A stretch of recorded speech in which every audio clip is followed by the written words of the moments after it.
Chers téléspectateurs, chers auditeurs, bonjour, bienvenue sur le plateau de votre émission Au risque de l'histoire. Alors vous le savez peut-être pas, le mot Europe n'est pas né au Moyen-Âge, il vient en effet de la mythologie grecque qui elle-même l'a emprunté à l'Orient. À l'époque médiévale, le mot Europe apparaît dans une lettre du chroniqueur Sulpice Sévère envoyée à un de ses amis parti vers l'Orient, vers l'Égypte. Bien plus tard, le mot apparaît de nouveau dans une lettre de Saint Colomban au pape Grégoire le Grand. Nous sommes en 590. En 620, donc 30 ans plus tard, le mot réapparaît dans les écrits de l'évêque Isidore de Séville qui divise et dessine le monde en trois parties, l'Asie, l'Afrique et donc l'Europe. L'émission Au risque de l'histoire vous propose de comprendre comment le christianisme a été comme un catalyseur de l'Europe. Quelles ont été les grandes étapes politiques de la construction de la chrétienté occidentale? Est-ce qu'un Grégoire le Grand, comme le disait Jacques Le Goff, peut être considéré bien plus que Charlemagne comme un père de l'Europe? Quel a été le rôle du monde monastique dans les processus d'évangélisation? Comment ce mouvement de christianisation va devenir aussi un mouvement militaire avec les croisades? Est-ce que le christianisme a au fond contribué à donner aux Occidentaux une conscience commune? C'est ce que je vais voir aujourd'hui avec mes deux invités. Xavier Larry, bonjour. Bonjour. Merci d'avoir répondu à notre invitation. Vous êtes professeur d'histoire du Moyen-Âge à la faculté des lettres de Sorbonne Université et vous venez de publier un magistral Histoire de l'Europe. Donc c'est un ouvrage que vous avez dirigé, La naissance de l'Europe, point d'interrogation, 5e, 15e siècle. Un ouvrage paru chez nos amis de Passé Composé que vous avez donc écrit avec Paul Bertrand et Sylvie Joie. Il s'agit du tome 2 parce qu'il y a un tome 1 qui a été dirigé par là aussi plusieurs historiens et qui était consacré bien évidemment à la période antique. Mais vous pouvez lire, chers auditeurs, chers téléspectateurs, l'Histoire de l'Europe, le tome 2, sans avoir lu le tome 1. Paul Bertrand, bonjour. Bonjour. Merci d'être revenu sur notre plateau parce que vous êtes venu à plusieurs reprises. Je vous avais reçu pour évoquer les ordres mendiants avec Damien Carraz, avec Cécile Cabi, l'historienne Cécile Cabi. Nous avions parlé des moines dans la ville. Je viens de le dire, vous avez participé à cet ouvrage, Histoire de l'Europe, paru chez Passé Composé. Votre actualité littéraire, on y reviendra à la fin. Alors ce n'est pas lié au christianisme, mais c'est un ouvrage important, faux et usage de faux, on en parle beaucoup dans le monde politique des années 80, 90, etc. Et au fond, vous montrez que le faux et l'usage de faux, à travers cet ouvrage, Forger le faux, les usages de l'écrit au Moyen-Âge, donc le faux et l'usage de faux ne constituent pas une chose absolument nouvelle et existait déjà à l'époque. Je reste avec vous, Paul Bertrand, puisque c'est vous qui avez principalement travaillé sur cette idée du christianisme, catalyseur de l'Europe, point d'interrogation, et vous commencez à qualifier le christianisme de colosse aux pieds d'argile. Pourquoi cette expression ? Colosse aux pieds d'argile, je savais que vous prendriez cette expression. C'est une phrase que j'ai un peu ciselée. Parce que le christianisme, ce n'est pas monolithique au Moyen-Âge. Il se construit de manière lente, pas à pas, et il se construit en se redressant au fur et à mesure sur ses genoux et puis alors sur ses pieds, des pieds un peu fragiles lorsqu'on arrive au XIIe, XIIIe siècle, et puis qui vont alors se consolider progressivement lorsque la papauté et tout un système un système politique, économique et social relativement structuré se met en place, mais un colosse aux pieds d'argile parce que en lui-même, il porte les gènes déjà au XIIIe siècle de ce qui va provoquer, sinon sa chute, du moins un trébuchement au fil du XIVe et du XVe siècle, lorsque on se retrouvera avec plusieurs papes, lorsqu'on se retrouvera avec une crise économique qui frappe, lorsqu'on se retrouvera avec le contre-coup des croisades. Bref, un colosse,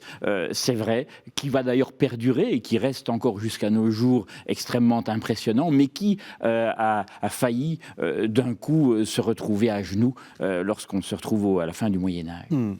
Alors, on va revenir bien évidemment sur la question du christianisme, mais peut-être une parenthèse, hein, Xavier Hilary, histoire de l'Europe, la naissance de l'Europe, point d'interrogation. Vous n'interrogez pas simplement l'aspect chrétien, vous interrogez bien d'autres aspects de ce qu'est l'histoire médiévale. Oui, c'est clair que le christianisme devait constituer la première partie. Le christianisme et l'Église devaient constituer la première partie de notre livre parce que c'est quand même le principal vecteur d'unification de l'Europe à partir de la fin de l'Antiquité. Et donc il fallait commencer par là. Mais avec la liberté que nous a laissée l'éditeur Nicolas Grappayen et le directeur de la collection Benjamin de Ruel, nous avons essayé de tracer notre chemin aussi dans des thèmes qui nous paraissaient importants. Par exemple, j'ai consacré un gros chapitre aux élites armées parce que c'est ce sur quoi je travaille par ailleurs, en essayant de montrer qu'il y avait à l'échelle de l'Europe, qui a d'ailleurs des frontières mouvantes tout au long du Moyen-Âge, mais il y a une certaine parenté chez les élites armées, particulièrement quand il est question de la chevalerie, où là on retombe évidemment sur le christianisme. On est un petit peu autre chose aussi, avec cette chevalerie, avec ses valeurs, avec cette littérature. Là, on a vraiment un des vecteurs de l'unification européenne, d'ailleurs de part et d'autre, enfin au-delà même du Moyen-Âge en fait. Je dois absolument faire une émission sur la chevalerie à l'époque médiévale. Il y avait eu un livre paru aux presses universitaires de Rennes de Martin Aurel. Martin Aurel, le regretté Martin Aurel. Le regretté Martin Aurel que j'ai reçu à plusieurs reprises sur ce plateau. Je reviens vers vous, Paul Bertrand. Est-ce que l'Europe chrétienne a été possible que parce que l'Empire s'est en quelque sorte désagrégé ? C'est l'Empire romain, bien sûr. Oui, bien sûr. Alors c'est vrai que l'Empire romain, disons que l'Europe chrétienne n'a été possible que parce que l'Empire romain a d'abord existé avant de se fragiliser et puis de se fondre dans ce système, cet ensemble de royaumes, et puis alors le système carolingien. Le monde, l'Église, les communautés chrétiennes se construisent de manière de plus en plus structurée au fil de l'Antiquité tardive, et on peut déjà dire que lorsque Constantin donne un peu le blanc-seing à une institution, à une communauté ecclésiastique pour qu'elle puisse exister, à une communauté chrétienne, à des communautés chrétiennes pour qu'elles puissent exister sans souci, c'est à ce moment-là que les choses démarrent vraiment. Et lorsqu'on arrive au 5e, 6e siècle, l'institution ecclésiastique n'est absolument pas structurée telle qu'on va la voir lorsqu'on sera au 11e, 12e, mais elle a déjà en soi des micro-institutions à un niveau local qui lui permettent d'avoir cette solidité. Donc, d'une certaine façon, les deux systèmes ont coexisté, le système impérial et le système et les institutions chrétiennes, mais c'est vrai, et on peut le dire d'une certaine façon, que c'est c'est parce que justement l'Empire s'écroule que tout d'un coup on a besoin d'une Église qui devient alors d'institutions ecclésiastiques locales qui deviennent alors les supports pour la suite. Alors ce qu'il y a d'intéressant, c'est de voir que même si le monde romain se délite, il y a toute une culture romaine qui reste, et il y a une transmission, et il y a ces personnages qu'on songe par exemple à Léon le Grand, ou bien donc au 5e siècle, ou Grégoire le Grand à la fin du 6e et au début du 7e siècle, qui sont, je ne vais pas dire qui avancent sur des ruines, mais qui sont voilà, les garants du maintien d'une forme de romanité, mais qui construisent en même temps, paradoxalement, un nouveau monde qui s'appellera la chrétienté. Oui, tout à fait. Et alors, de manière générale, il y a eu tout au long du Moyen-Âge une véritable nostalgie de l'Empire. Et cette nostalgie de l'Empire, elle se matérialise par la reconstitution d'un empire en 800 avec Charlemagne, en 962 avec Othon Ier. Mais jusqu'à la fin du Moyen-Âge, il y a cette idée qu'il faut un empereur. Et l'Empire et l'Église, finalement, fonctionnent de pair. Cette nostalgie de l'Empire, c'est quelque chose de complètement fascinant. Surtout quand, moi je suis avant tout un historien du royaume de France, de la royauté française, mais dans la royauté française, il y a tout ce légendaire autour de Charlemagne, alors qui provient beaucoup de la chanson de Roland, mais il y a l'Oriflamme, il y a Saint-Denis, tout ça a une connotation impériale. Le sceptre que se fait faire Charles V, qu'on voit au musée du Louvre, qui est vraiment magnifique, c'est le sceptre, un bâton en or, avec au sommet la statue de Charlemagne, en fait, et c'est Charlemagne. Charlemagne est encore le prédécesseur des rois de France. Et donc il y a cette vraie nostalgie de l'Empire et qui convoit aussi une forme de nostalgie de la romanité, cette fascination qu'exerce Rome, alors beaucoup sur l'Allemagne, mais aussi sur la France et sur l'ensemble de l'Occident. Alors, vous évoquiez Charlemagne et juste avant d'ouvrir cette émission, on parlait en off de ce fameux livre de Jacques Le Goff qui a un ouvrage magistral, L'Europe est-elle née au Moyen-Âge ? Et dans ce livre, Jacques Le Goff, on sent sa préférence pour Grégoire le Grand, donc pape du 6e et 7e siècle, plutôt que Charlemagne, qu'on associe, nous, généralement, à l'Europe. Et Jacques Le Goff estime que Grégoire le Grand est davantage père de l'Europe que n'a été un Charlemagne. Je serais assez d'accord avec lui, somme toute, parce que Grégoire le Grand est un personnage fascinant en ce sens que c'est un héritier direct de la romanité. C'est quelqu'un qui s'est construit autour de l'administration impériale.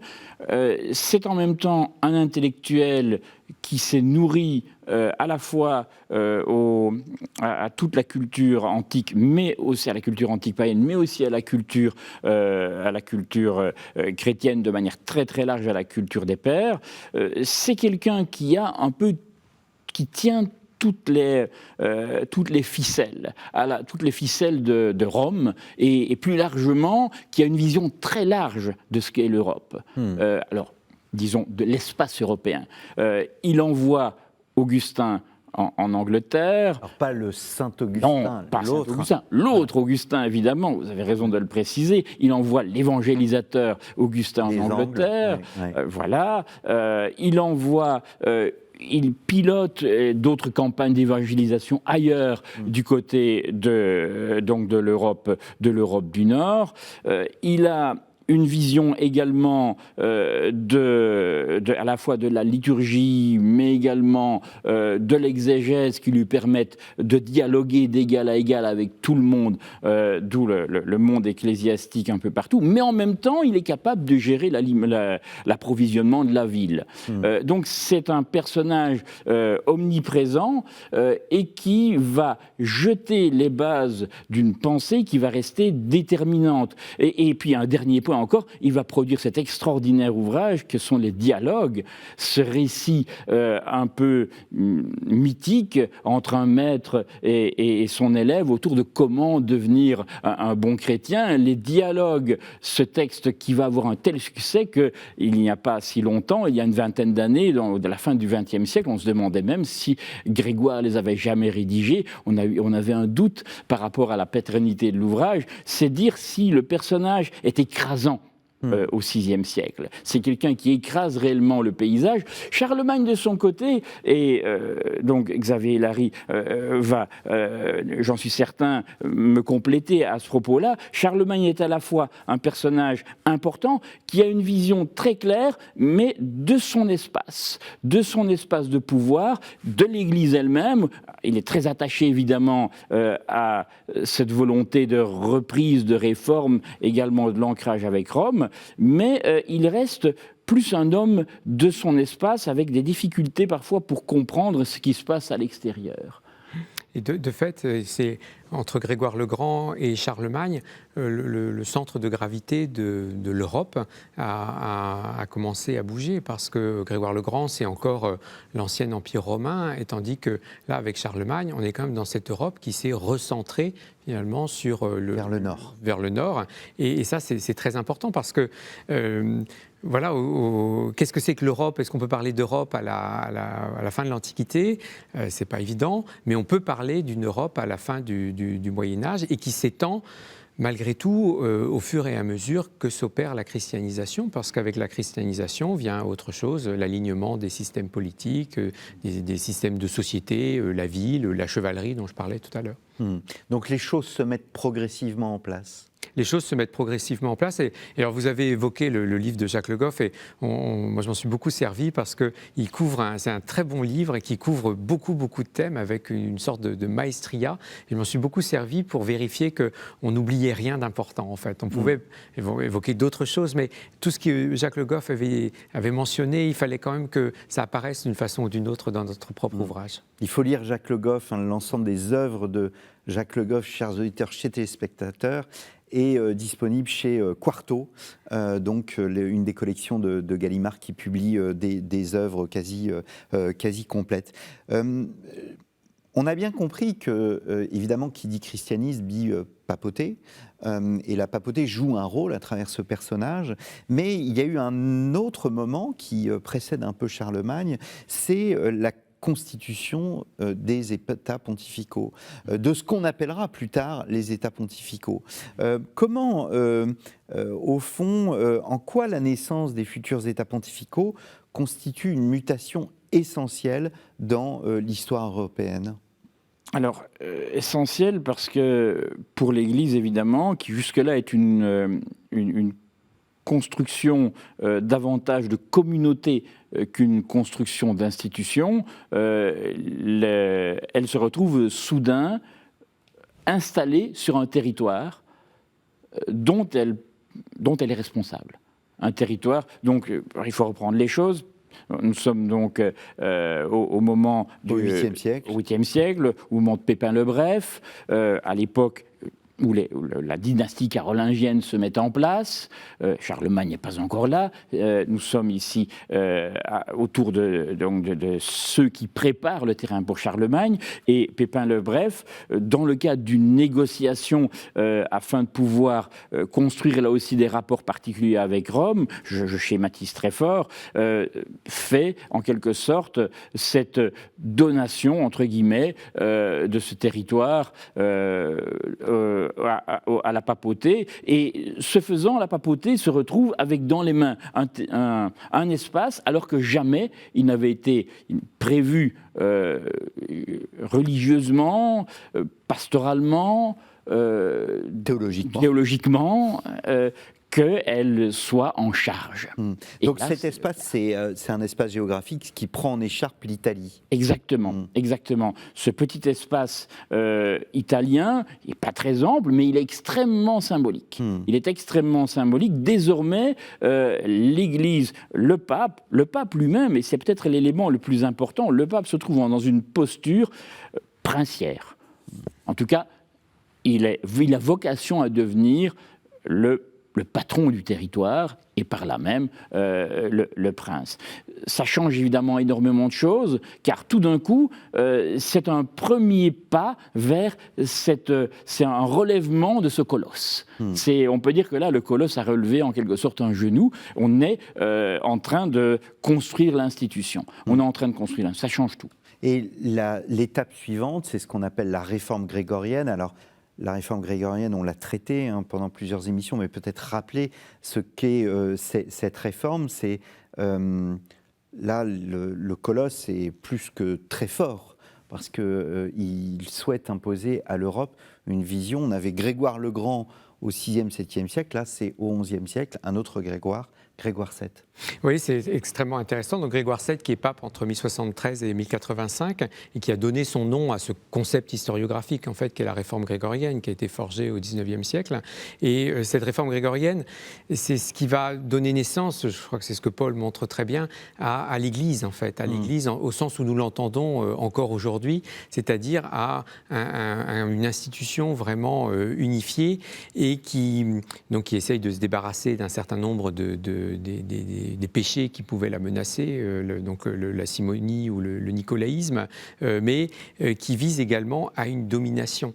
Et la réforme grégorienne est le point de départ finalement de cette volonté, de cette velléité que vont avoir de nombreux papes jusqu'à la fin du Moyen-Âge, et en tout cas jusqu'au Grand Schisme, d'exercer une domination universelle qui soit une domination au fond impériale. Et ici, le pape, en tant qu'évêque de Rome, se veut aussi le successeur de l'empereur romain, relève un certain nombre de droits, d'attributions qui étaient ceux et celles de l'empereur. Et on aboutit donc avec Innocent III, au début du XIIIe siècle, et ensuite avec Boniface VIII, à des revendications extrêmement fortes de souveraineté universelle qui ne peuvent qu'aboutir à de très très graves difficultés avec les États en formation.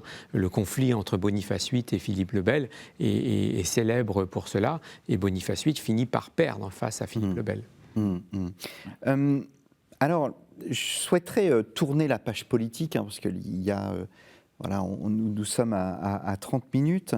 Il nous reste 30 minutes. Vous êtes bien sûr KTO TV, KTO Radio. Je reçois Xavier Hélary et Paul Bertrand afin d'évoquer l'importance de la christianisation dans la création de l'Europe, en tous les cas de l'Europe occidentale. Donc premier volet qui est un volet, ma foi, politique, avec ce rôle de la papauté, mais qui dit christianisation, dit évangélisation.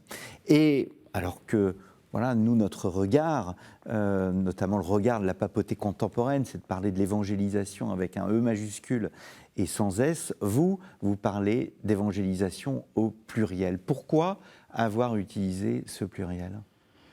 Parce que c'est une évidence que l'évangélisation est un processus qui s'est, en quelque sorte, qui a connu de multiples avatars. Premier temps d'évangélisation, troisième, si on s'en tient évidemment à l'espace français, on pourrait encore évidemment l'ouvrir et élargir parce que les évangélisations sont multiples suivant les espaces. On n'évangélisait pas de la même façon et avec les mêmes chronologies du côté de l'Angleterre, de l'Irlande ou encore de l'espace germanique. Mais si on prend rien que notre espace, l'espace de ce qui va devenir la France, il y a plusieurs temps d'évangélisation qui se mettent en place. Le premier temps du 3e, 4e siècle, et puis alors un creux, une reprise lorsqu'on se retrouve au 5e, 6e et surtout 7e siècle, et puis alors un temps un temps stationnaire dans lequel il ne faut pas imaginer une chrétienté extrêmement ancrée avec la plupart des paysans ou des gens des villes déjà complètement convaincus et convertis, ayant une idée très claire de ce que c'est que l'Eucharistie ou de ce que sont les sacrements. On en est encore très loin. Donc un espèce de temps d'attente, un horizon d'attente, l'horizon d'attente assez lent, jusqu'à ce qu'à un moment, à partir du 12e, 13e siècle, la chrétienté, ou plutôt les clercs, se rendent compte que la situation des laïcs est encore assez épouvantable du point de vue de leur compréhension de ce que c'est que le message chrétien et même de l'évangélisation en général. Beaucoup, en fait, sont très loin. Et là, il y a une volonté de reprendre une mission d'évangélisation qui repart alors de plus belle au cours du XIIIe, XIVe siècle. Et alors là, ce sont évidemment les ordres mendiants, mais aussi plein d'autres biais. notamment une réforme, une tentative de réforme du système paroissial et de l'encadrement paroissial qui se met en place assez tôt, mais qui prendra du temps à se construire, et donc des mouvements d'évangélisation en continu. Donc ça se fait dans le temps, et comme je le disais tout au début, dans l'espace aussi. Donc des évangélisations nécessairement. Xavier Larry, est-ce qu'on peut dire que dans ces mouvements d'évangélisation, le monde monastique est en quelque sorte le dénominateur commun, c'est-à-dire qu'on les retrouve à chaque époque comme étant paradoxalement, alors que le monde monastique attire les personnes qui restent reclus plus ou moins, eh bien le monde monastique apparaît, mais s'étend en même temps, tout en développant ces abbayes qui attirent du monde, qui se retirent du monde. Eh bien, paradoxalement, ce mouvement monastique se développe dans le monde. Oui, tout à fait. Et on voit bien que l'implantation des monastères, dès l'expansion carolingienne en Saxe, enfin, l'implantation des monastères permet d'accompagner la christianisation à une époque où le réseau paroissial n'est pas encore tout à fait fixé, surtout dans les zones nouvelles. Donc les monastères sont à la fois des centres de foi, certainement, des centres de prière, aussi des centres de pouvoir, des centres de ressources, qui sont autant de relais à l'influence du pouvoir. Et puis, si on franchit quelques siècles, on est toujours frappé quand on voit l'expansion de la congrégation clunisienne, un peu plus tard de l'ordre de Cîteaux, et encore après avec les couvents mendiants, leur expansion à l'échelle de l'Europe. Et donc, une des définitions possibles de cette Europe qui se met en place et qu'on a essayé de suivre dans le volume, c'est précisément, elle est donnée par ces cartes qui nous montrent l'expansion de ces ordres religieux. Alors, c'est vrai qu'ils se poursuivent, ces ordres religieux sont aussi présents en Terre Sainte, qui est un peu, au moment des croisades, une extension de l'Europe. Mais malgré tout, c'est surtout dans l'Europe occidentale que nous connaissons. Je voudrais rester sur ce que vous avez dit à propos des paroisses, parce que vous dites que les paroisses ne sont pas encore fixes. On a reçu sur ce plateau de Dominique Yonah-Prat qui montre bien que l'Église, avec son cimetière, son baptistère, les reliques sur l'autel, etc., c'est un monument très tardif, au fond. Quand je dis très tardif, c'est le 9e, 10e siècle. Il y a une Europe des monastères avant une Europe des paroisses ? Oui, probablement, parce que le monachisme est vraiment structurant et permet de porter en quelque sorte une de ces idées de l'Europe, en fait, qu'on voit apparaître. Mais c'est aussi vrai à la fin du Moyen-Âge, en fait. Oui. Tous ces ordres, y compris alors les ordres militaires, par exemple, quand on voit l'expansion de l'ordre du Temple ou de l'ordre de l'Hôpital, même de l'ordre teutonique, c'est très structurant pour la diffusion, puisque les moines ou les religieux circulent d'un monastère à l'autre, apportent des idées, apportent même leur graphie, la minuscule Caroline, elle s'est probablement transportée à l'échelle de l'Europe par le biais des monastères. On a appris à écrire grâce aux moines. Oui, tout à fait. Je me tourne vers vous, Paul Bertrand, parce que Xavier Larry évoquait le fait de ce mouvement vers l'Est, ce qu'on appelle le Drang nach Osten. Mais avant ce mouvement vers l'Est, il y a aussi le mouvement du Nord, avec les moines irlandais, qui ont un rôle extrêmement important dans ce mouvement de christianisation. Oui, c'est comme le disait Xavier Larry, les monastères sont des bastions d'évangélisation, des bastions de construction de l'Église, et surtout dans ces territoires irlandais et aussi le nord de l'Angleterre, où les structures urbaines n'existent pas ou sont extrêmement faibles, extrêmement fragiles. Or, l'Église, pour s'installer, pour évangéliser, les évangélisateurs ont besoin de têtes de pont. Ces têtes de pont doivent être des espaces ou des lieux véritablement occupés. il n'y en a pas, ou pas assez, ils sont extrêmement fragiles. Donc la construction de monastères, l'implantation de monastères permet de baliser le terrain. Et ces monastères seront là aussi un peu partout des lieux à partir desquels la construction alors de l'église irlandaise va se mettre en place. On trouve ça de manière extrêmement nette, extrêmement forte. Ça va donner alors à cette église, à ce monachisme irlandais une identité très forte, identité qui va d'ailleurs revenir dans le monde européen, dans le monde d'Europe du Sud, retraversant le Channel d'une certaine façon, et qui va percoler dans la spiritualité, dans la pastorale et dans la liturgie, y compris d'ailleurs dans les fameux manuscrits dont parlait Xavier Hilary tout à l'heure, y compris dans la copie des manuscrits. On va avoir des traces de cette spiritualité monastique irlandaise de façon tout à fait nette. Le monde monastique est aussi indissociable de la réforme grégorienne ? Oui, alors c'est parce que beaucoup de papes sont d'anciens moines, hein, comme Urbain II par exemple, qui est un ancien clunisien qui va prêcher la croisade. Donc le monachisme est très influent. C'est sans doute au XIe, XIIe siècle que le monachisme atteint son poids le plus important, d'abord avec Cluny, puis avec Cîteaux. Après, les moines restent importants, mais c'est vraiment ces deux ordres, enfin la congrégation clunisienne et puis l'ordre de Cîteaux, sont vraiment fondamentaux pour structurer le christianisme à ce moment-là, à l'appui du pape. Paul Bertrand. Il y a en effet, et comme le dit très justement Xavier Hilary, c'est à l'origine Cluny-Cîteaux, c'est également à l'origine de la structuration du système, de l'Église elle-même, de l'institution ecclésiastique.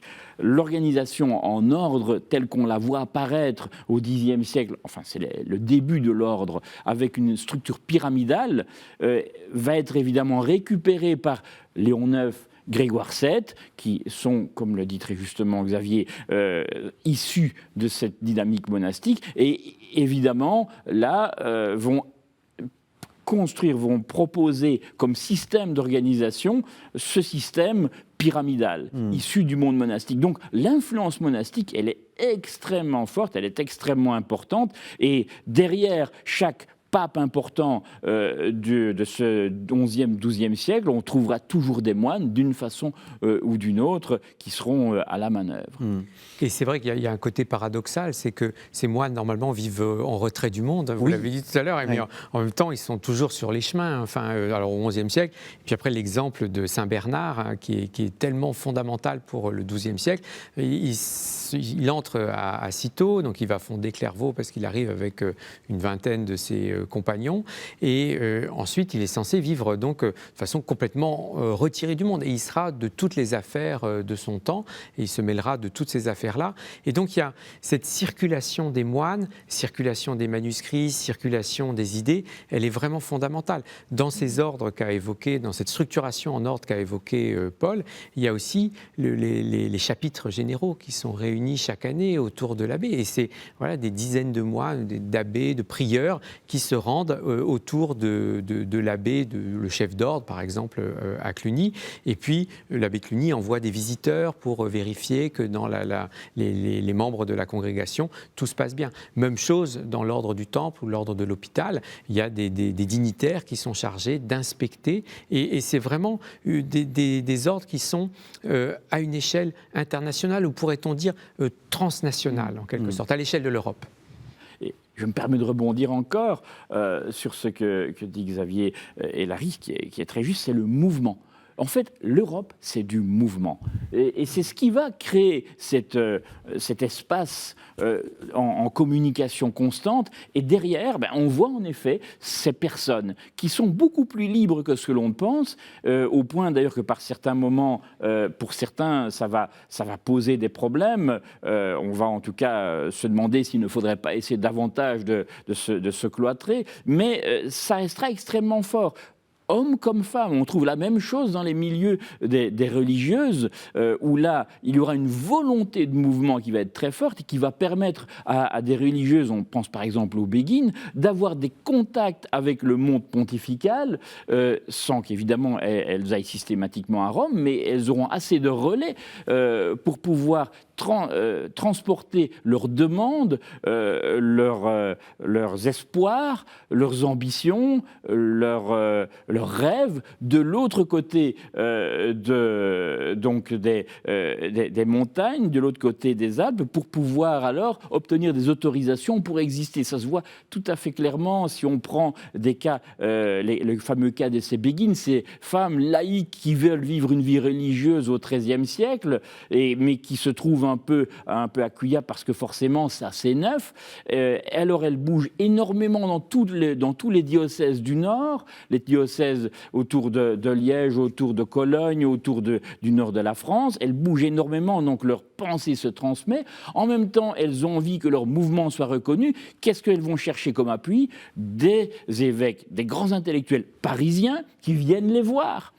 Sur place, donc ils font le chemin jusque-là, ils passent plusieurs années. On pense à l'évêque Jacques de Vitry, très connu pour toutes ses œuvres, à la fois ses œuvres historiographiques. C'est aussi quelqu'un qui a beaucoup travaillé et beaucoup. Il était évêque de Saint-Jean d'Acre, il s'est retrouvé aux croisades, il a rédigé des œuvres sur l'histoire de l'Orient. Donc, ce sont des gens qui bougent sans arrêt. Et Jacques de Vitry, qu'est-ce qu'il fait? Il va trouver Honorius III pour lui dire, voilà, écoute, là où il y a des béguines, il faut leur donner un coup de main, il faut qu'on reconnaisse leur légitimité. Et Honorius III envoie en effet la reconnaissance de ce mouvement béguinal qui va traverser les Alpes à son tour dans l'autre sens. Donc une dynamique constante et une connaissance de ce qui se passe un peu partout dans cette Europe. Donc l'Europe, c'est une Europe du mouvement. Alors dans ce mouvement précisément, à un moment, est-ce que cette Europe n'a pas voulu sortir d'elle-même en allant vers la Terre Sainte et en enclenchant un mouvement qui est souvent considéré comme une sorte de mouvement réactionnaire, mais ça pas réactionnaire, au contraire, c'est un mouvement de développement dans ce contexte d'apogée européenne, développement démographique, développement des cités, etc. Oui, tout à fait. Alors, c'est le grand mouvement des croisades qui s'inscrit dans un contexte de lutte contre l'islam qui avait déjà connu plusieurs fronts, puisque la première croisade, c'est 1095, l'appel lancé par le pape Urbain II au concile de Clermont. Mais il y avait déjà d'autres fronts qui étaient ouverts. Le principal, c'était en Espagne, avec ce grand mouvement qu'on appelle ou qu'on n'appelle plus la Reconquista, parce que le terme est disputé en Espagne par les historiens à cause de sa tonalité parfois un peu contestable, disons. Mais il y avait ce mouvement donc de guerre, enfin cette guerre dans la péninsule ibérique entre Al-Andalus et les États chrétiens. Il y avait un autre front qui était en Italie du Sud et en Sicile. Et à un certain moment, c'est un mouvement. Alors, à la fois, nous connaissons très bien la première croisade et ce grand mouvement des croisades, mais quand on y songe, c'est quelque chose de tout à fait sidérant, cette idée qu'à l'appel d'un pape, lancé sans particulièrement de moyens de communication, il a lancé un appel, Urbain II, d'aller libérer le tombeau du Christ, d'aller au secours de l'Empire de Constantinople, et puis relayé sans doute par des prédicateurs, nous en connaissons certains comme Pierre l'Hermite, par exemple, il y a eu ce grand mouvement de mobilisation, pas simplement d'ailleurs des chevaliers, c'est les chevaliers qui étaient visés par l'appel de Urbain II, mais un mouvement populaire. Et ce sont quand même, on n'a pas les chiffres absolument certains, c'est des dizaines de milliers d'hommes qui vont accomplir ce voyage qui était extrêmement long, plusieurs milliers de kilomètres, dans des conditions matérielles extrêmement précaires. On se demande même comment ils trouvaient leur chemin, comment ils achetaient leur ravitaillement, à moins qu'ils ne les pillaient, et comment ils s'adressaient avec les personnes qu'ils trouvaient face à eux. Et donc ce mouvement, ce premier mouvement de la fin de la première croisade va aboutir à la prise de Jérusalem, par les croisés, marquée par le massacre des Juifs et des musulmans qui sont présents, avec donc une dimension de violence considérable. Et puis en même temps, pour ces croisés, il y avait l'idée non pas qu'ils procédaient à une conquête, mais à l'idée qu'il procédait à une reconquête, qu'il reprenait quelque chose qui avait appartenu au christianisme. Et on voit ça tout au long du mouvement des croisades. Ce que nous voyons, nous, comme préfigurant un peu l'impérialisme européen ou le colonialisme, était conçu par les médiévaux comme visiblement une sorte de reconquête, malgré tout, de ce qui avait été chrétien. On le voit encore pendant la croisade d'Égypte de Saint-Louis. Saint-Louis évoque à plusieurs reprises le fait qu'on va reprendre quelque chose, on va reconquérir et on va venger les injures faites au Christ. Paul Bertrand. Et en même temps, reconquête et en même temps, mouvement, procession. C'est pèlerinage. Les chrétiens, les Européens n'ont jamais cessé d'aller en Terre Sainte, avec des difficultés, évidemment. Ça, Xavier Larry vient bien de le dire. Le problème, les tensions musulmanes étaient fortes et il y avait quelque chose, il y avait des blocages. Mais les mouvements de pèlerinage étaient constants, à tel point d'ailleurs que le pèlerinage devient quelque chose de tout à fait constitutif de la chrétienté. Une fois de plus du mouvement, on fait des pèlerinages à l'échelle locale, régionale, à l'échelle internationale. Le pèlerinage ultime étant le pèlerinage vers Jérusalem. Quand on ne sait pas en faire correctement, on fait des micro-Jérusalem et pseudo-Jérusalem ailleurs, en Italie, où l'on peut, pour essayer de reproduire en quelque sorte les espaces sacrés, ou pour retrouver la présence des apôtres ou des lieux saints. Et ça permet ainsi à cette Église de bouger sans arrêt. Donc, que le mouvement se mette en place avec derrière tous ces hommes et ces femmes aussi qui vont traverser les pires conditions pour se retrouver à Jérusalem, ça participe aussi de cette dynamique du pèlerinage. Un pèlerinage armé, entre guillemets, un pèlerinage un peu différent des autres, un pèlerinage avec des objectifs très clairs et très nets, au moins du côté des autorités, du côté des princes, mais un pèlerinage bien réel. Et qui est très constitutif de l'identité européenne qui se fait au Moyen-Âge, de cette identité qui se construit, parce que voilà, au cours de la première croisade, de toute façon, les nationalités ne sont pas du tout encore formées à ce moment-là, mais il y a des gens qui viennent du Toulousain, il y a le comte de Toulouse, il y a le duc de Normandie, il y a Godefroy de Bouillon, les gens viennent de toute la chrétienté et sont amenés à se côtoyer, à se rencontrer. Et de nouveau, alors c'est dans un contexte guerrier que nous réprouvons évidemment, mais enfin c'est très important pour une unification aussi des valeurs de la chevalerie. Et c'est extrêmement intéressant. Quand les musulmans appellent tous les croisés, ils les appellent les francs. Les Francs, ce sont ce que nous pourrions appeler les Européens. Il y a beaucoup de Français ou de francophones, disons, parmi eux. Mais les Francs, ce sont les Européens. Est-ce qu'on assiste aussi, parce que, on parlait d'évangélisation, le pèlerinage, c'est là une conversion, la conversion individuelle. Est-ce qu'on assiste, au fil des siècles, à une mutation du rapport à la foi en Europe ? Oui, tout à fait. Au départ, la foi est quelque chose qui est très ancré en quelque sorte dans l'héritage de ce qu'on pourrait appeler le paganisme. Il y a un syncrétisme réel qui se met en place tout au début du Moyen-Âge, à la fin de l'Antiquité. La foi chrétienne est très fragile pour beaucoup. On se réfère au christianisme et aux saints comme étant des personnages qui vont davantage protéger, aider. Il y a peu de travail du message évangélique lui-même, à part évidemment au niveau du clergé, mais je parle ici au niveau des fidèles. Et ce n'est qu'au fur et à mesure, lorsqu'on arrive au XIIe siècle, après la réforme grégorienne, en tout cas la réforme grégorienne sera bien installée, c'est à ce moment-là qu'on a une dynamique laïque qui se met en place, devant laquelle l'Église d'ailleurs est un peu perplexe, elle ne sait pas trop comment réagir dans un premier temps, et ça donne les fameuses béguines dont je vous parlais, mais aussi beaucoup d'autres, ça donne Saint-François, ça donne les Vaudois, ça donne énormément de tensions, compréhension, mais en même temps une volonté alors de rentrer dans une foi un peu plus maîtrisée, un peu plus profonde, et puis on arrive alors à la prédication, et on arrive à des écoles un peu désormais ouvertes davantage aux laïcs. Alors c'est l'écriture surtout, peut-être un peu moins la théologie, n'empêche, le catéchisme commence à se mettre en place. Il y a la confession individuelle aussi. La conversion, voilà, la confession individuelle, mais la conversion individuelle de la même façon.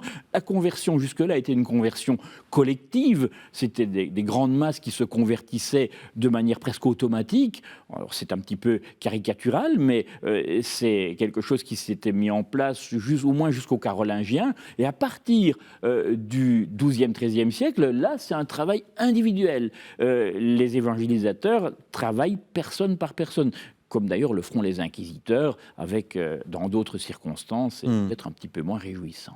Alors, il nous reste 7 minutes pour évoquer un sujet absolument très vaste, qui a fait d'ailleurs l'objet aussi d'un livre de Jacques Le Goff, Les intellectuels au Moyen-Âge, qui est un classique. Donc, l'aspect culturel, on l'a effleuré un peu au cours de cette émission, mais voilà, on accuse souvent le christianisme d'avoir laissé la culture grecque, la culture romaine, et pourtant, le christianisme est imprégné à la fois de culture grecque et de culture romaine, même si elle a délaissé certains aspects de cette culture. Oui, alors c'est certain que quand on voit cet abbé des temps carolingiens, qui est Loup de Ferrières, dans sa correspondance qu'on a conservée, il est toujours en quête de manuscrits, en fait. Il est toujours en train d'essayer d'avoir de nouveaux manuscrits. Et il est prêt à échanger ce qu'il a avec ceux qu'il n'a pas, encore. Et il y a quelque chose de très touchant. Et il ne faut pas séparer finalement la culture de ces supports, et notamment de ces manuscrits qui sont des produits uniques, facilement perdus, et donc la circulation des manuscrits est vraiment quelque chose de fondamental. Et on a l'impression quand même que tous ces clercs, tous ces lettrés, notamment dans les monastères, ont sauvé une grande partie de la culture latine en tout cas. C'est vrai que, alors on sait qu'au IXe siècle, à Saint-Denis, on ne savait pas lire le grec, donc on reçoit des manuscrits en grec, on essaie de traduire plus ou moins en latin, les gens sont un petit peu désemparés, et le grec va quasiment disparaître en Occident, mais il reste à Constantinople. Constantinople était pour nous, au moment de la genèse du volume, un grand problème. Est-ce qu'il fallait mettre Constantinople, l'Empire byzantin, dans notre histoire de l'Europe? Ouais. Est-ce que c'est...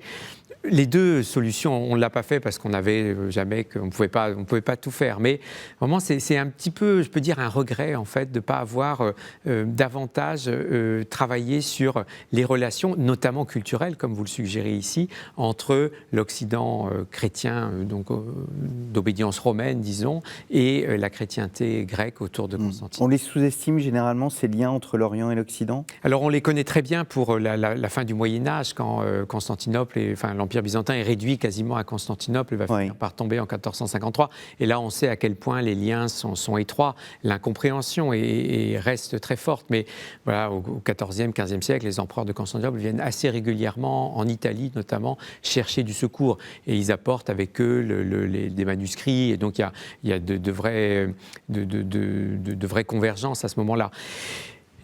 Mais ce lien est à la fois, il est très fort tout au long du Moyen-Âge, et en même temps il y a quelque chose qui ne s'est pas fait, et cette séparation a plutôt tendance à s'accroître qu'à se résorber finalement. Oui, et puis la séparation, là encore on a fait une émission sur cette question, c'est davantage le sac de Constantinople, 1204, 1204. que le schisme de 1054. Oui, exactement, parce que finalement le schisme n'était pas tellement compris, il ne touchait pas tant que ça de gens, tandis que le sac de Constantinople, et le fait que... Mais on voit bien, quand on voit les récits des chroniqueurs sur le sac de Constantinople, Robert de Clary et Geoffroy de Villehardouin, on voit bien à quel point ils sont fascinés par cette ville qui est une ville alors, très riche, c'est vrai, mais c'est une ville romaine encore. Là, l'hippodrome, et ça les fascine, les statues. Ils connaissaient que ce qu'étaient les petites villes, et même Paris était une petite ville à cette époque-là de l'Occident. Alors une dernière question, parce qu'il reste 3 minutes. Le christianisme a contribué à donner aux Occidentaux une conscience commune ? D'une certaine façon, oui. Par le biais de ces institutions dont on a parlé, par le biais de l'université aussi dont on n'a pas parlé jusqu'à présent, mais qui est un élément essentiel. L'université brasse également des personnes, brasse des esprits, brasse du savoir. À l'université se retrouvent des gens qui viennent de toutes les nations. C'était le principe même, le nom que l'on donnait à ces différentes composantes de l'université, les nations, suivant les langues. Là aussi, où de la même façon, on a ce mélange des personnes, mais aussi des langues qui tout d'un coup se découvrent, comme à la croisade, là où on se retrouve à discuter et à devoir se comprendre. Donc, d'une certaine façon, oui, au travers de toutes ces institutions que l'on a évoquées, oui, l'Église... l'institution ecclésiastique, le christianisme lui-même, est un terrain, un terreau pour unifier, pour catalyser l'Europe. Dans ce sens-là, on peut dire que sans le christianisme, l'Europe aurait été probablement beaucoup plus très différente de ce que nous pouvons voir actuellement. Alors, question piège, mais on en a beaucoup parlé, surtout et bien évidemment sur ce plateau, à l'époque de Jean-Paul II, puis ensuite de Benoît XVI. Racines chrétiennes de l'Europe ? Oui, incontestablement. Je pense que c'est difficile de le dire autrement. C'est-à-dire qu'il y a d'autres racines, probablement, mais quand même, l'empreinte du christianisme est très, très forte. Du christianisme et ses institutions. Merci beaucoup à tous les deux. C'était un véritable plaisir de vous avoir tous les deux sur ce plateau. Donc, histoire de l'Europe, la naissance de l'Europe, point d'interrogation, 5e, 15e siècle. Il s'agit du tome 2 d'une grande fresque de l'histoire de l'Europe qui a commencé à être publiée chez Passé Composé il y a 1 an de cela. Donc, le premier tome est consacré à l'histoire antique, le deuxième tome à toute l'histoire médiévale, de l'Antiquité tardive jusqu'au 15e siècle, et il y aura encore 2 tomes qui vont être publiés, je pense, l'année prochaine et l'année suivante. Grande question de savoir si la vision européenne d'un Pie XII, par exemple, qui est une émission que nous avons faite il y a 2 ans de cela, eh bien, sera intégrée à ce volume. Donc, Xavier Hélary, donc vous avez dirigé avec donc Paul Bertrand et Sylvie Joie cette histoire de l'Europe. Je cite aussi votre dernier ouvrage, Paul Bertrand, Forger le faux, les usages de l'écrit au Moyen-Âge, un ouvrage paru aux éditions du Seuil qui montre au fond aussi cette permanence de l'histoire. Il me reste à vous remercier, chers auditeurs, chers téléspectateurs, pour votre fidélité. N'hésitez pas à vous rendre sur ktotv.com. Il y a de nombreuses émissions dont nous avons parlé au cours de cette émission qui sont disponibles. Elles sont aussi disponibles sur toutes les plateformes de podcast. Donc n'hésitez pas à écouter ces émissions dans votre voiture. L'histoire du christianisme, bien évidemment, mais aussi si vous aimez au-delà l'histoire tout court, rendez-vous chez notre partenaire storiavoce.com. Plus de 750 podcasts vous y attendent. Merci beaucoup et je vous donne rendez-vous la semaine prochaine pour un nouveau numéro de l'émission de Risque de l'Histoire.